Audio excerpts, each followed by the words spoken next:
వృశ్చిక రాశి ఈ రోజుతోటి సమాప్తం అనుకుంటాం. అందరూ ఈ డిబేట్‌లో పాల్గొన్న వాళ్ళందరూ వాళ్ళకు తగిన విధంగా దానికి సంబంధించినటువంటి సమాచారాన్ని సేకరించి ఇక్కడ అందరికీ తెలియజేసినందుకు ప్రతి ఒక్కరికి నా తరపున శుభ ఆశీస్సులు, ధన్యవాదాలు గూడా.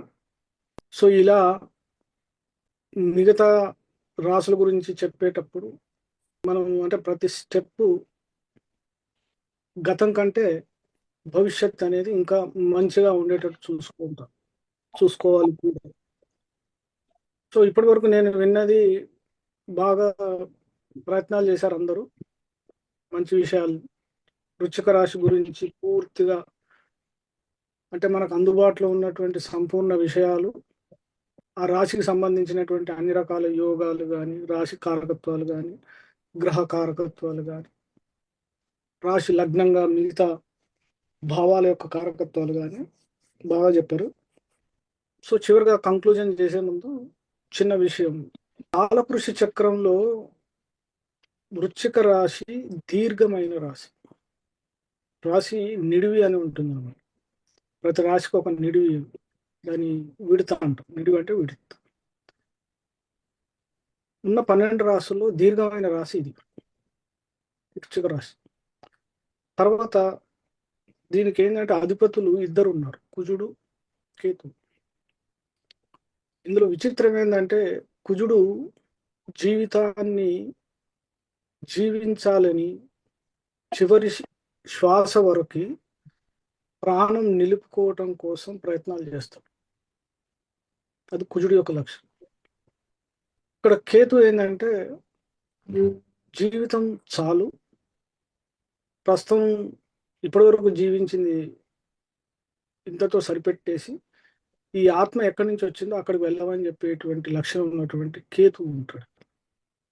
సో మహర్షులు అంటే దీన్ని ఈ జ్యోతిష చక్రాన్ని వాళ్ళు ఈ విధంగా క్రియేట్ చేయడంలో ఉన్నటువంటి అంతరార్థం చాలా లోతైనది.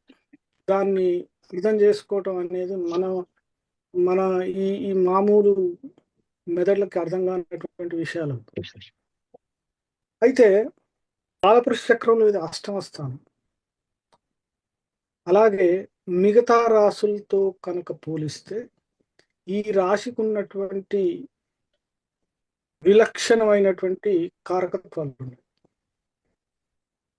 అందుకే ఎప్పుడు గమనించినా ఏమవుతుందంటే ఈ రాశి గురించి చెప్పాలంటే మనం ఏదైతే ప్లాన్ చేస్తామో, అంటే ఒక రోజు ప్లాన్ చేసినా 2 రోజులు ప్లాన్ చేసినా ఆ ప్లాన్ ఎప్పుడు అనుకున్నది జరగదు.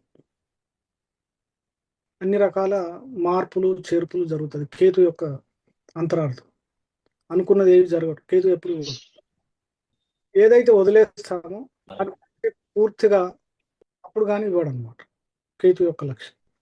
సో ఎనీవే ఈ రాశి ఏంటంటే రాశికి ఉన్నటువంటి కారకత్వాలు అనేటివి చాలా మిగతా వాటితో పోలిస్తే ఇది నిడివి ఎక్కువ ఉన్నటువంటి రాశి కాబట్టి దీని కారకత్వాలు కూడా, దీనికి సంబంధించిన విషయాలు కూడా చాలా ఎక్కువ ఉంటాయి డీప్గా చెప్పుకోవటానికి. అలాగే ఇది భౌతికంగా ఉన్నటువంటి జీవితం గురించి, అలాగే జీవితం తరువాత ఆత్మ యొక్క ప్రయాణానికి సంబంధించింది కూడా ఇందులోనే ఉంటుంది.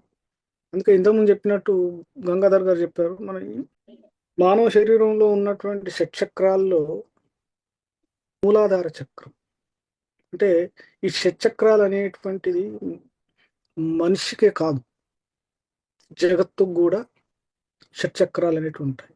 అంటే ఈ రాశి చక్రానికి మూలాధార చక్రం ఇందులో ఉంటుంది, ఏది వృశ్చికంలో ఉంటుంది. సో అందుకే మనిషి యొక్క జీవనం మేషంతో మొదలై వృశ్చికంతో అంతమవుతుంది. అందుకే ఇందులో శ్మశానం, వృశ్చికంలో శ్మశానం ఉంటుంది. అందుకే భౌతికమైనటువంటి శరీరం ఇంతటితో అంటే ఈ వృశ్చిక రాశిలో అంతమవుతుంది దాని అర్థం. తర్వాత వచ్చేటువంటి ధనుసు రాశి జ్ఞానానికి ప్రతీక గురుడు. ఆయనే మోక్షానికి కూడా 12వ స్థానానికి అధిపతి. అంటే జ్ఞానం లభిస్తే తప్ప మోక్షానికి అర్హత అనేది రాదు. వృశ్చికాన్ని దాటి ధనుస్సుకి వెళ్ళాలంటే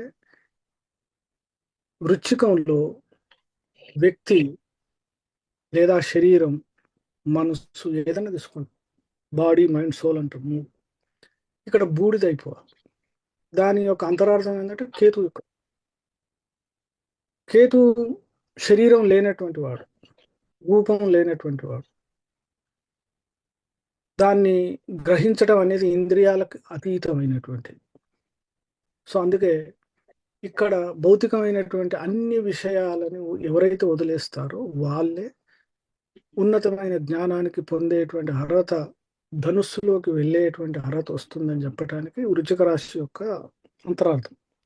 మిగతా రాశితో పోలిస్తే వృశ్చిక రాశిలో ఉన్నటువంటి భౌతికపరమైనటువంటి ఒడిదుడుకులు, కష్టాలు, దుఃఖాలు, నష్టాలు అన్నీ ఈ రాశిలోనే ఉంటాయి. ఆరోగ్యపరంగా, భౌతిక పరంగా, సామాజిక పరంగా, వ్యక్తికి ఉన్నటువంటి అన్ని రకాల రుణానుబంధాల పరంగా కూడా ఈ రాశిలో ఆ వ్యక్తిని ఈ భౌతిక బంధాల నుంచి దూరం చేయటానికి కావలసిన నాలెడ్జ్ని, లేదా ఆ వ్యక్తి యొక్క ఆత్మ మోక్షం కోసం తపించటానికి లేదా ఆ రూట్లో వెళ్ళటానికి కావలసినటువంటి సమస్యల్ని ఈ రాశి అనేది ప్రతిబింబిస్తుంది. దాన్ని అర్థం చేసుకోలేని వాళ్ళు ఏం చేస్తారంటే సమస్యలను తట్టుకోలేక ఈ రాశిలోనే ఎక్కువ మంది జీవితాన్ని మధ్యలో సాధించేస్తారు. అంటే కర్మ యొక్క సిద్ధాంతం అనేది అర్థం కాని వాళ్ళు బలవంతపు మరణానికి పాల్పడేటువంటి రాశి.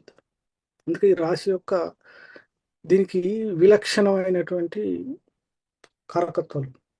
సో రాశి గురించి చెప్పడానికి ఒకరోజు సరిపోదు. సరే, ఇప్పటికీ మన వాళ్ళు అన్ని తెలిసిన విషయాలని చాలా చెప్పారు. ఇందులో ఆధ్యాత్మిక పరంగా చాలా విషయాలు ఉంటాయి, భౌతిక పరంగా చాలా విషయాలు ఉంటాయి. సో ఈ రాశి గుహ్యమైనది అన్నమాట, రహస్యమైనటువంటి. అందుకే దీన్ని చాలా డీప్గా అర్థం చేసుకోవాలి. అంటే మళ్ళీ భౌతికంగా ఈ రాశి అర్థం కాదు, దాన్ని అంతర్నేత్రంతో, అంతర్గతంగా మాత్రమే ఈ రాశిలో ఉన్నటువంటి లక్షణాలను దర్శించగలం అని మనకి మహర్షులు ఈ రాశి గురించి చెప్పేటప్పుడు చాలా విషయాలు చెప్పారు ఇందులో. సో వన్స్ అగైన్ ఇందులో పాల్గొన్న వాళ్ళందరికీ, ఓపికతో ఇప్పటి వరకు ఈ డిబేట్ని విన్నందుకు, అలాగే యూట్యూబ్లో వినే వాళ్ళందరికీ మా యొక్క ధన్యవాదాలు తెలుపుతూ ఇంతటితో ముగిస్తున్నాం ఈ వృశ్చిక రాశి. మళ్ళీ వచ్చే నెల యథావిధిగా ధనుసు రాశి గురించి తెలుసుకుందాం. ధన్యవాదాలు. Thank you so much cancer.